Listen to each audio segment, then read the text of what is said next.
Hello and welcome to the 100-day art challenge. This is where I show you my artwork that I'm making daily, and this is currently on the run of still life oil paintings. They're only sketches, so they're very quick and a little bit loose.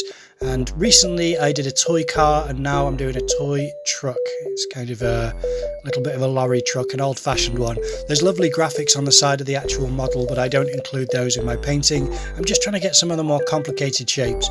And I think you'll be able to tell on here that the truck that I'm painting on the board looks a lot longer than the one which you can see set up just in front of me there.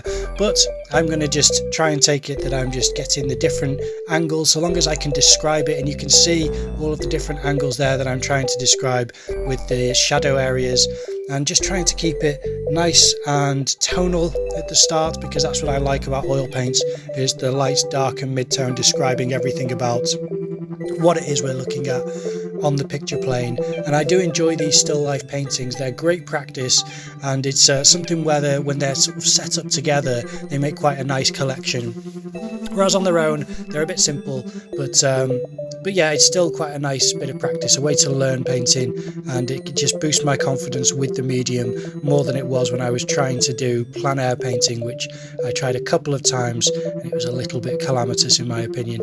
But there we are. This is only going to be a quickie, this video, because I don't want to draw out the session too much, but you see this angle looking down on the painting. I'm going to do more of those in future videos because it just shows a lot better and clearer the process of me painting, and I think you'll find that more interesting. So if you keep an eye on the next few videos that I upload, it will be including more of this above, bird's eye view on the painting. And you can see there how I've developed the light, dark and mid-tone, and it's just a case of covering everything, making sure that I touch up a few of these areas, including the wheels, and then trying to get a good cutting in background tone and colour so that it complements the piece itself.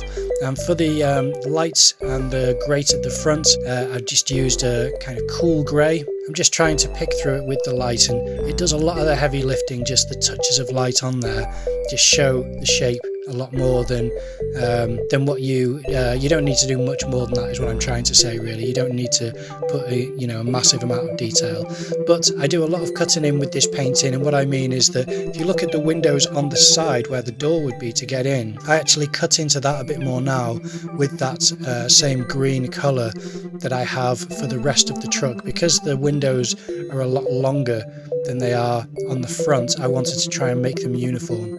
Obviously you can see that I'm painting the background in here, and I always try to do this muted brown tone that I use because it's similar to the little box stand that it's on, the little stage that I put the models onto, but it's also it's just nice so that it highlights the still life more than anything else.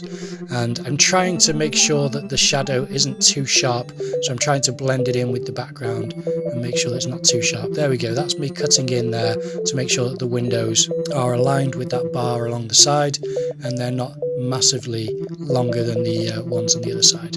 But that's it, thanks for watching, and I will see you tomorrow.